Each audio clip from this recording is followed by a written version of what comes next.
ہر لحاظ سے اور ہر حوالے سے عزت والا، مقام اور شرف والا، منقبت والا دین ہے۔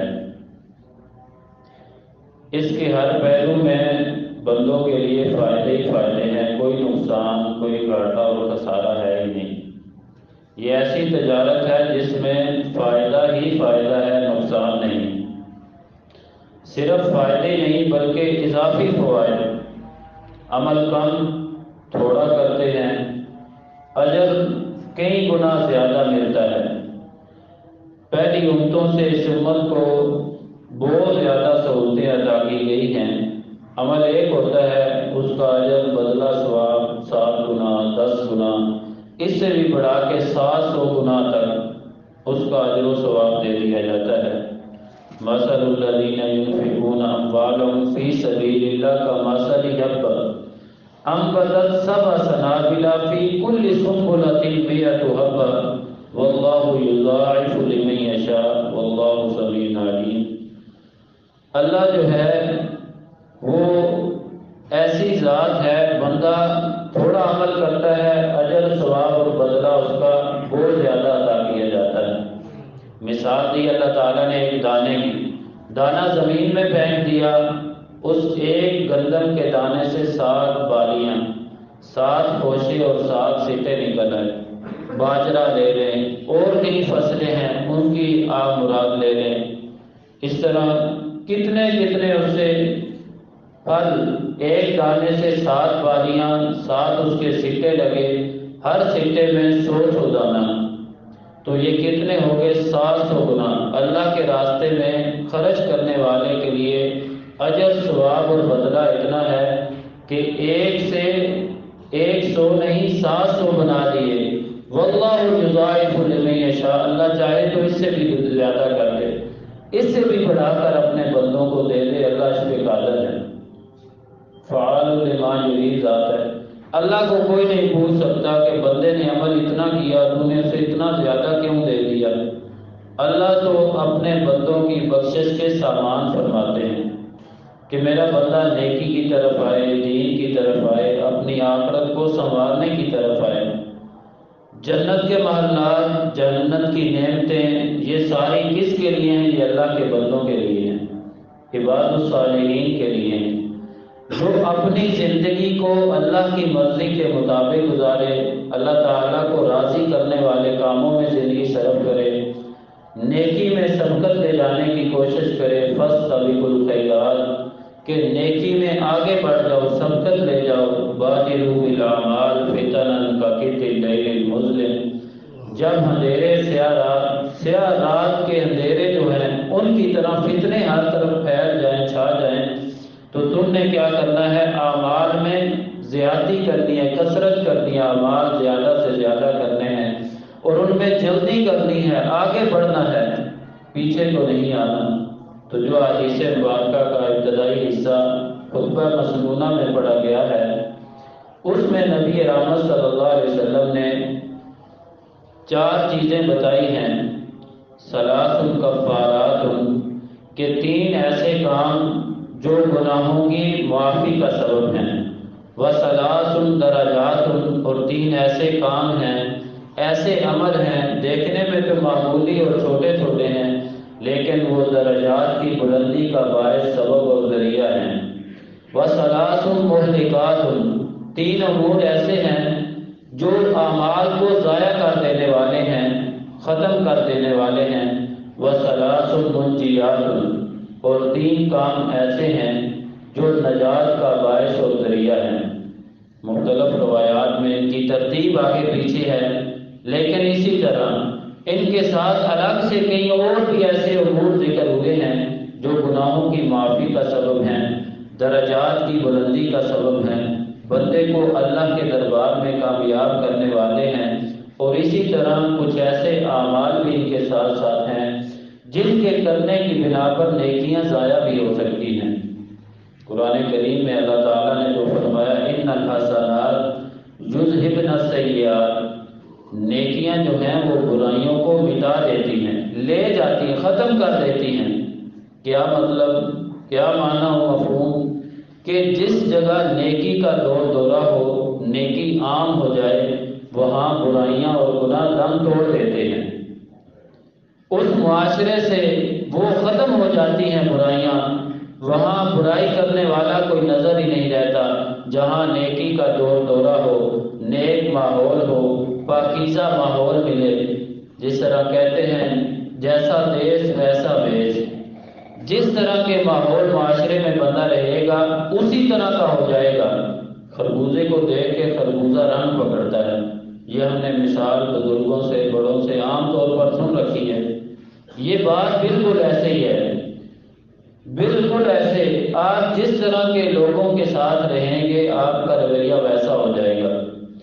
آپ دیکھ لیں جو بندہ زیادہ بڑے اور امیر لوگوں میں بیٹھتا ہے وہ بڑی بڑی باتیں کرے گا چاہے اس کے پلے کچھ بھی نہ ہو، جو درمیانے طبقے کے لوگوں میں رہتا ہے، غریب غرباء میں، مساکین میں، ان کے ساتھ دعا سلام، اٹھک بیٹھک، تعلق، پیار محبت، ان کے ساتھ زیادہ اس کا وقت گزرتا ہے، وہ اسی طرح عاجزی والی، پیار محبت والی نرم گفتگو کرے گا، اس کا رویہ اس طرح ہو جائے گا۔ جو بندہ کسی سخت مزاج بندے کے ساتھ وقت گزارتا ہے اس میں بھی نہ چاہتے ہوئے سختی آ جاتی ہے۔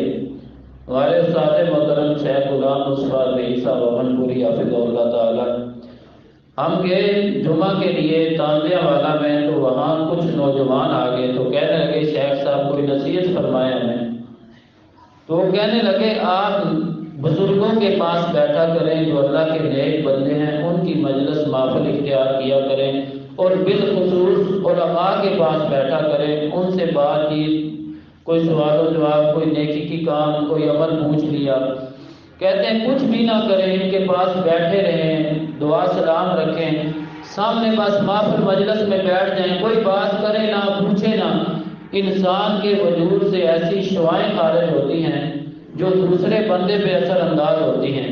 آپ نیکی کے ماحول میں رہیں گے، نیک لوگوں کے پاس بیٹھیں گے، ان کے اثرات، ان کے وجود سے وہ برکت، وہ اثرات اور وہ شعائیں نکلیں گی جو آپ پر نہ چاہتے ہوئے اثر انداز ہو جائیں گی۔ اس لیے نبی رحمت صلی اللہ علیہ وسلم نے جو اٹھک بیٹھک ہے، میل جول ہے، ملنا جلنا ہے، رہنا سہنا ہے، آپ نے فرمایا المرء علی دین خلیلہ، بندہ اپنے دوست کے دین پر ہوتا ہے۔ المرء علی دین خلیلہ، بندہ اپنے دوست کے دین پر ہوتا ہے۔ بہت بڑی بات ہے۔ ہم نے کسی سے پوچھنا ہو کسی کے بارے میں، مثال کے طور پر، عمومی طور پر کسی نے اپنی بیٹی اور بہن کا رشتہ کرنا ہو، کہیں سے رشتہ آیا ہو، اب بندہ معلومات لینے کی کوشش کرتا ہے کہ میں فلاں بندے کے بارے میں نوٹ کروں، پوچھوں، کوئی تحقیق کروں، آخر میں نے بہن کا، بیٹی کا رشتہ دینا ہے، بھتیجی کا، بانجی کا، کوئی بھی رشتہ ہو سکتا ہے، اس گھر میں، اس خاندان میں بہن بیٹی کو بھیجنا ہے، آخر پتہ تو چلے وہ کیسے لوگ ہیں، وہ لڑکا جس سے رشتہ جنہوں نے مانگا ہے وہ کیسے ہیں۔ جب ہم معلومات پوچھ گچھ کرتے ہیں، کسی سے پوچھیں گے، وہ کہے گا کیا بتانا جی، فلاں اس کے دوست ہیں، فلاں کے ساتھ اس کی اٹھک بیٹھک ہے، ہم نے کسی کے بارے میں کیا کہنا، آپ خود ہی اندازہ لگا لیں۔ کہنے کا کیا مطلب کہ وہ ان لوگوں کے ساتھ اس کا ملنا جلنا ہے، گھومنا پھرنا، اٹھنا بیٹھنا، جیسے وہ ہیں ان کو آپ جانتے ہیں نا، بس وہ بھی ویسا ہی ہے۔ آپ سمجھ جائیں، میں کچھ نہیں کہتا اس کے بارے میں، بندہ اندازہ لگا لیتا ہے، اگر وہ برے لوگ ہیں پیچھے ہٹ جاتا ہے، اس کے دوست ویسے ویسے ہیں تو پھر یہ بھی ظاہری بات ہے اسی طرح کا ہوگا۔ اسی طرح نبی رحمت صلی اللہ علیہ وسلم نے مثال دے کر سمجھایا اچھے اور برے دوست کی، جو تعلق داری ہوتی ہے نا، نسبت، یہ بڑی چیز ہوتی ہے۔ آپ نے فرمایا اچھا دوست جس طرح ایک خوشبو بیچنے والا عطر فروش نہیں ہوتا، جو عطر اور خوشبو بیچتا ہے اس کے ساتھ دوستی کریں گے، یہ مثال ہے اچھے دوست کی۔ کس طرح کہ آپ اس کے پاس جائیں گے، ہو سکتا ہے آپ کو تحفہ دے دے، آپ اس سے خوشبو خرید لیں، نہ بھی ہو تو آپ کے کپڑوں پہ لگا دیں، ان میں سے کچھ بھی نہ ہو، جتنی دیر اس کے پاس رہیں گے آپ کا دل دماغ معطر ہو جائے گا، اچھی اچھی خوشبوئیں آئیں گی۔ یہ اچھے دوست کی مثال ہے۔ اور برے دوست کی مثال، ایک آدمی بھٹی چلا رہا ہے، اب بھٹی چلانے والے کو برا نہیں کہا کہ وہ برا ہے، جو یہ کام کرتا ہے لوہار والا یا بھٹی چلانے والا، لوہے کو گرم کر کے مختلف چیزیں بناتا ہے، وہ برا ہو گیا؟ نہیں، مثال پہ غور کریں۔ نبی رحمت صلی اللہ علیہ وسلم نے فرمایا برے دوست کی مثال ہے کہ ایک بندہ بھٹی چلا رہا ہے، اس کے پاس بندہ جائے گا، ہو سکتا ہے اس بھٹی سے کوئی شعلے اور چنگاری اڑے، آپ کے جسم کو جلا دے، کپڑوں کو جلا دے، ان میں سے کچھ بھی نہ ہو۔ جتنی دیر وہاں بیٹھے گا آگ کی حرارت، تپش اور پسینہ اور گھبراہٹ اسے ہوتی رہے گی۔ یہ مثال ہے برے دوست کی۔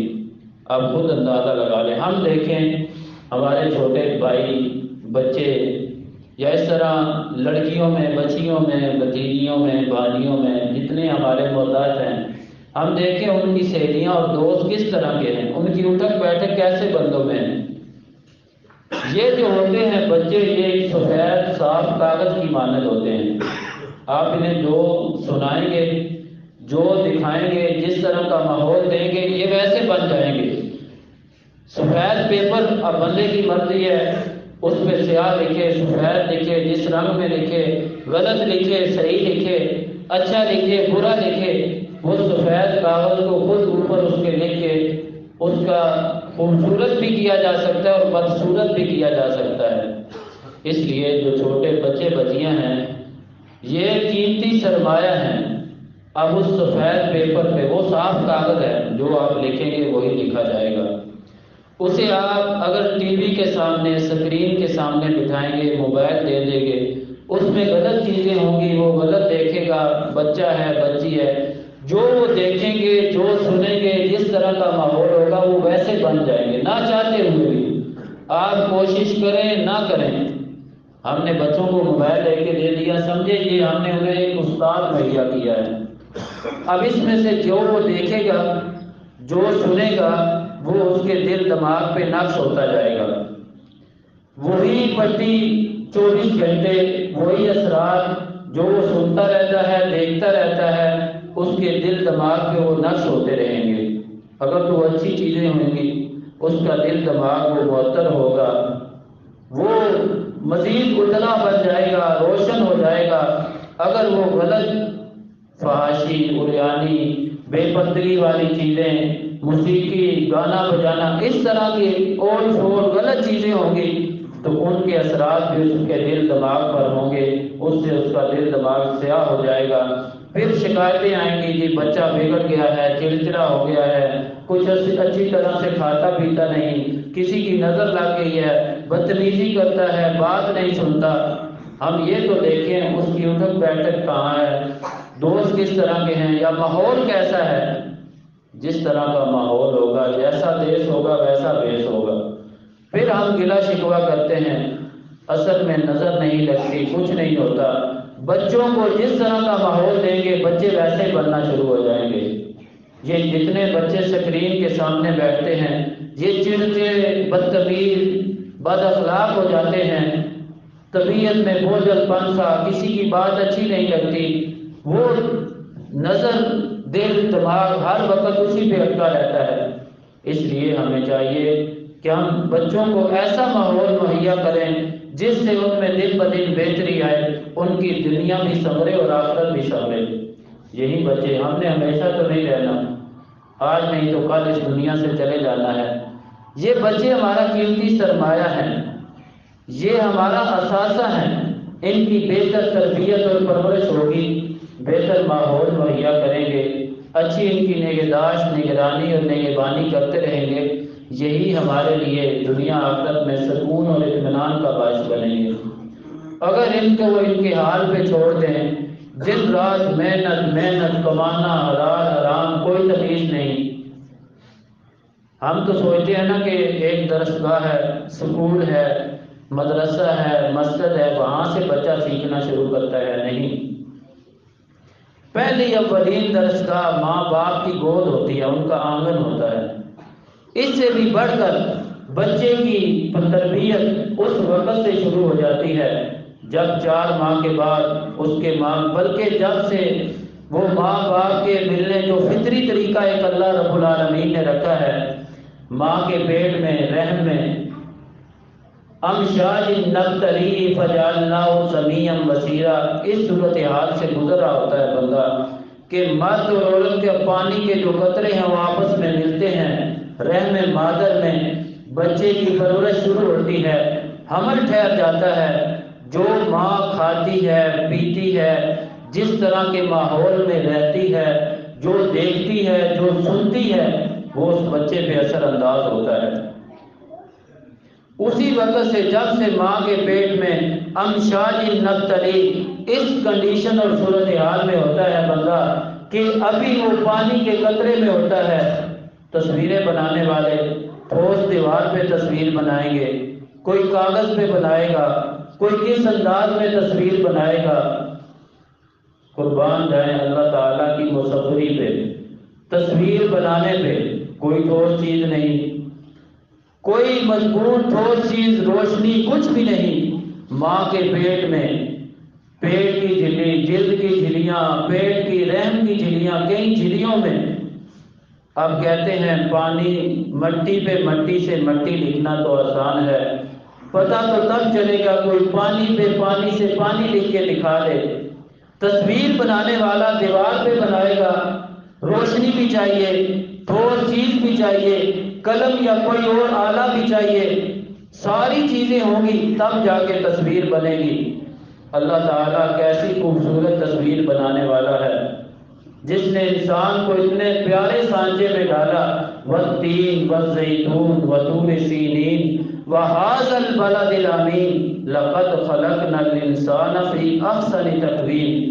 4 قسمیں اٹھائیں، زیتون کی، انجیر کی، طور سینا پہاڑ جہاں موسیٰ علیہ السلام کو اللہ تعالیٰ نے 40 راتوں کے لیے بلایا تھا، تورات عطا فرمائی تھی، ہم کلامی کے شرف سے بخشا تھا، وَهَذَا الْبَلَدِ الْأَمِينَ، اور امن والا شہر مکہ جہاں نبی رحمت صلی اللہ علیہ وسلم پیدا ہوئے۔ 4 قسمیں اٹھائیں اور ذکر کیا فرمایا، لَقَدْ خَلَقْنَا الْإِنسَانَ فِي أَحْسَنِ تَقْوِيمٍ، کہ انسان کو اتنی خوبصورت شکل میں، اتنے پیارے سانچے میں ڈال کر پیدا فرمایا ہے، پھر بھی انسان ثُمَّ رَدَدْنَاهُ أَسْفَلَ سَافِلِينَ، اسے اللہ نے بلندی اور شرف عطا فرمایا، وہ ذلت اور رسوائی کو پسند کرتا ہے۔ تو اللہ تعالیٰ کی تصویر کشی دیکھیں، مصوری دیکھیں، نہ کوئی روشنی، نہ کوئی ٹھوس اور مضبوط چیز، پانی کے ذریعہ سے ماں کے پیٹ کے اندھیروں میں بچے کی تصویر بنائی۔ یا ایھا الانسان ما غرک بربک الکریم، اے انسان تجھے عزت والے، عظمت والے اور کریم رب سے کس چیز نے دھوکے میں ڈال دیا ہے؟ الذی خلقک فسواک فعدلک فی ای صورت ما شاء رکبک، جس اللہ نے تجھے برابر بنایا، تندرست صحیح توانا بنایا، جس شکل و صورت میں چاہا وہ سانچا، وہ شکل، وہ پیاری صورت عطا فرمائی۔ کیا اللہ تعالیٰ کو ہمارے والدین نے کوئی نقشہ دیا تھا، کوئی ایک خاکہ پیش کیا تھا نمونے کے طور پر کہ اس طرح کا، جس طرح ہم بلڈنگ بناتے ہیں، یہ مسجد ہے یا کوئی اور گھر تعمیر کرنا ہو، کوئی بلڈنگ بھی، انجینئر اس کا ایک نقشہ تیار کرتا ہے، پھر جو آرکیٹیکٹر ہوتے ہیں نقشہ تیار ہو جاتا ہے، ہم ٹھیکیدار کو بلاتے ہیں، مستریوں کو بلاتے ہیں، ان کے سامنے نقشہ رکھتے ہیں کہ اس طرح کا ہمیں یہ ڈھانچہ اور بلڈنگ چاہیے، یہ چیزیں اس میں چاہیے، یہ اتنی لمبائی چوڑائی، یہ پیمائش ہے، یہ آپ نے تیار کر کے دینا ہے۔ اللہ تعالیٰ کو تو ہمارے والدین نے کچھ بھی نہیں دیا۔ هل أتى على الإنسان حين من الدهر لم يكن شيئا مذکورا، انسان پہ وہ وقت بھی آیا جب وہ کوئی قابل ذکر چیز ہی نہیں تھا، کسی کو پتہ ہی نہیں تھا زید، عمر، بکر، فلاں فلاں یہ بھی کوئی دنیا میں آئے گا۔ ہمارے ماں باپ کو بھی خبر نہیں تھی کہ ہمیں اولاد ملے گی نہیں ملے گی، کیا ملے گی، بیٹا ہوگا بیٹی ہوگی، رنگ کیسا ہوگا، شکل و صورت کیسی ہوگی، کل میں پھر کیسا ہوگا، اس کے نصیب کیسے ہوں گے، یہ ساری باتیں اللہ کے علم میں ہیں۔ اللہ نے بنایا پانی میں، اندھیروں میں، کوئی ٹھوس چیز نہیں، اپنی مرضی کی شکل و صورت بنائی، صحیح سلامت جسم بنایا۔ اللہ کی قدرت کو پہچاننا ہو، اللہ کی رحمتوں کو، نعمتوں کو پہچاننا ہو، یہ جو آج کل بائیو میٹرک کا سسٹم ہے، فون ہے وہ بھی، سمیں ہیں وہ بھی، بیرون ملک جانا ہے، پاسپورٹ بنتا ہے، آپ کے یہ فنگر پرنٹس دیے جاتے ہیں انگوٹھے کے، پانچوں انگلیوں کے۔ ایک ماں کے پیٹ سے ایک ہی وقت میں جڑواں دو بھائی پیدا ہوں، ان کے اگر یہ انگلیوں کے نشانات فنگر پرنٹس لیے جائیں، ان میں بھی زمین و آسمان کا فرق ہوتا ہے۔ اربوں خربوں ملین بلین ٹریلین، کتنے بھلا آدم علیہ السلام سے لے کر آخری انسان قیامت تک کتنے لوگ آئیں گے، مرد عورتیں آئیں گی، ساروں کے یہ جو انگلیوں کے نشانات ہیں یہ ایک دوسرے کے ساتھ نہیں ملتے۔ ایک ماں کے جائے جڑواں دو بھائی ہوں، ان کی آپس میں یہ نشانات الگ الگ ہیں۔ یہ کاریگر کون ہے؟ یہ اللہ ہے، جس نے تصویر کہاں بنائی؟ کسی ٹھوس چیز پہ نہیں بنائی، روشنیوں میں نہیں بنائی، پانی میں جا کر اندھیروں میں اللہ تعالیٰ نے تصویر بنائی، اور وہاں تصویر جس طرح کی چاہی بنائی، اپنی مرضی سے بنائی، صحیح سلامت بنائی، اور وہاں رزق بھی پہنچایا۔ 9 ماہ کا عرصہ، 1 2 3 5 7 10 15 20 دنوں کی بات نہیں، 1 2 3 4 5 ماہ کی بات نہیں، 9 ماہ انسان اپنی ماں کے پیٹ میں رہتا ہے۔ دنیا میں آ کر بڑی بڑی باتیں کرتا ہے، میں جھوٹ نہیں بولوں گا تو میں کھاؤں گا کہاں سے، میرا کاروبار نہیں چلے گا، میں یہ نہیں کروں گا، وہ نہیں کروں گا، یہ ہو جائے گا، وہ ہو جائے گا، میں فلاں بزرگ کی بات نہیں مانوں گا جو قرآن و حدیث کے خلاف ہے، اللہ کے اور نبی رحمت صلی اللہ علیہ وسلم کے فرامین دین اسلام کے خلاف ہے، تو یہ ہو جائے گا، وہ ہو جائے گا، بڑی بڑی باتیں کرتا ہوا نظر آتا ہے۔ جس رب نے 9 ماہ ماں کے پیٹ میں رکھا، تندرست توانا بنایا، پھر اس کے روزی اور رزق کا بندوبست ماں کے پیٹ میں کیا، ماں کے پیٹ کے ساتھ ایسی سسٹم اور مشینری لگا دی جس سے اس کو خوراک ملتی رہی۔ 9 ماہ کے بعد اس کے پیدائش کے لیے راستہ آسان کیا، پھر دنیا میں آیا، 2 چشموں کی صورت میں ماں کی چھاتی پہ اس کے لیے رزق مہیا کر دیا، پھر چلنے کے قابل نہیں تھا، رونے کے سوا کچھ نہیں آتا تھا، بستر پہ پیشاب پہ خانہ کیا کرتا تھا، کوئی پتہ نہیں تھا، دنیا کی خبر نہیں تھی۔ سب سے کمزور ترین اگر بچہ ہوتا ہے انسان کا ہوتا ہے، زیادہ خدمت، زیادہ وقت، زیادہ خیال اور محنت کی ضرورت انسان کے بچوں کو ہوتی ہے، اور پرندے ہیں، درندے ہیں، جانور ہیں، دیگر مخلوقات ہیں، ان کے بچے پیدا ہوتے ہیں، تھوڑے وقت میں بھاگنا چلنا پھرنا اڑنا شروع کر دیتے ہیں، ان کے لیے اتنی مشکل نہیں۔ انسان کا بچہ ہے 1.25 سال 1.5 سال 2 سال، جا کے تھوڑا تھوڑا چلنا پھرنا، ماں باپ کی انگلی پکڑ کے چلنا سیکھتا ہے، کھانے پینے کی تو خبر بھی نہیں۔ اللہ تعالیٰ نے 9 ماہ وہاں بندوبست کیا، جب اسے رونے کے سوا کچھ نہیں آتا تھا، اس وقت کس نے عقل سمجھ دی کہ ماں کی چھاتی یہاں سے رزق تجھے ملے گا؟ وہ رزق بھی عطا کیا۔ بعد میں بھی اللہ تعالیٰ نے جب بڑا ہو گیا، جوان ہو گیا، عقل سمجھ آ گئی، بولنے کی طاقت آ گئی، اتنی بڑی بڑی باتیں اللہ کو ناراض کرنے والی کہ فلاں بزرگ دیتے ہیں جی، اولاد فلاں دیتے ہیں، رزق فلاں دیتے ہیں، فلاں داتا ہے جی، وہ داتا کی نگری ہے، وہ فلاں ہے۔ اللہ فرماتے ہیں ابن آدم نے مجھے جھٹلایا، مجھے گالی دی، اس کو حق نہیں تھا کہ مجھ رب کو گالی دیتا۔ انسان اب بڑا ہو گیا تو بڑی باتیں کرتا، اپنے رب کو بھول جاتا ہے، جس رب کریم نے یہ زمین آسمان ہر چیز انسان کے فائدے کے لیے بنائی، ہر دنیا کی چیز انسان کے فائدے کے لیے، اور انسان کو اور جنوں کو اپنی عبادت کے لیے پیدا فرمایا۔ یہ دعا مانگنا، سونا پکارنا، نظر و نیاز، منت منوتی، چڑھاوا، ہر چیز یہ بھی عبادت ہے، یہ بھی اللہ کے نام کے سوا کسی کی جائز نہیں۔ اگر کسی کے نام کی جائز ہوتی، منت منوتی، چڑھاوا، نظر نیاز، یا کسی سے دعا کرنا، کسی سے مانگنا اللہ کے علاوہ جائز ہوتا، تو یہ حق صرف نبی رحمت صلی اللہ علیہ وسلم کے پاس ہوتا۔ ایک آدمی آیا نبی کریم صلی اللہ علیہ وسلم کے پاس، کہنے لگا کہ اے اللہ کے نبی صلی اللہ علیہ وسلم، ما شاء اللہ و ما شئت، جو اللہ چاہے جو آپ چاہیں۔ نبی رحمت صلی اللہ علیہ وسلم کیا خوش ہو گئے؟ بڑی اچھی بات کر رہا ہے؟ نہیں، آپ غصے ہوئے، ناراض ہوئے، اس کو سمجھایا کل ما شاء اللہ وحدہ، یہ کہہ جو اکیلا اللہ چاہے، میری چاہت کچھ نہیں ہے، وما تشاءون الا ان یشاء اللہ رب العالمین، جو انسان چاہتے ہیں، جو تم چاہتے ہو، اللہ فرماتے ہیں وہ نہیں ہوتا، ہوتا وہی ہے جو میں رب العالمین چاہتا ہوں۔ اس لیے نبی رحمت صلی اللہ علیہ وسلم نے منع فرمایا، اے کہنے والے یہ نہ کہہ جو آپ چاہیں اور جو اللہ چاہے، یہ کہہ جو اکیلا اللہ چاہے وہی ہوگا۔ میں محمد کریم صلی اللہ علیہ وسلم، آپ نے فرمایا میں تو خود اللہ کا بندہ ہوں، اللہ کا رسول ہوں، اللہ چاہے تو میری سنے، اللہ چاہے تو میری بات کو بھی واپس موڑ دے۔ یہ کس کی تعلیم ہے؟ یہ پیارے پیغمبر جناب محمد کریم صلی اللہ علیہ وسلم کی تعلیم ہے کہ اس اللہ سے مانگنا ہے، اس اللہ کے سامنے سر جھکانا ہے، یہ ہاتھ پھیلانے ہیں اس اکیلے اللہ کے سامنے، یہ مانگنا دعا کرنا یہ بھی عبادت ہے، اللہ کے علاوہ کسی کے نام کی جائز نہیں۔ ہمارے ماحول معاشرے میں ہم دیکھتے ہیں کہ 11ویں کے نام کی کھیریں پکتی ہیں، دودھ دیے جاتے ہیں، یہ 11ویں والے پیر کے نام کی، یہ نظر حسین، نیاز اللہ، اس طرح کی باتیں، کسی کے نام کی نظر نیاز۔ تعلیمات جو ان کی ہیں وہ سر آنکھوں پہ، جو سیدنا حسن و حسین رضی اللہ عنہ ہیں، جنتی شہزادے اور جنتی پھول ہیں، ان کے عمل کے مطابق عمل ہوگا، بندے کی نجات ہوگی، ان کی نظر نیاز سے نجات نہیں، بندہ جہنم کا بالن بنے گا۔ اگر نظر و نیاز ہوتی، نبی رحمت صلی اللہ علیہ وسلم کے نام کی ہوتی، اللہ کے نام کے علاوہ منت منوتی چڑھاوا ہوتا، کوئی بھی کھیر دودھ کا چڑھاوا ہوتا، اگر اللہ کے نام کے علاوہ کسی کا جائز ہوتا تو نبی رحمت صلی اللہ علیہ وسلم کا۔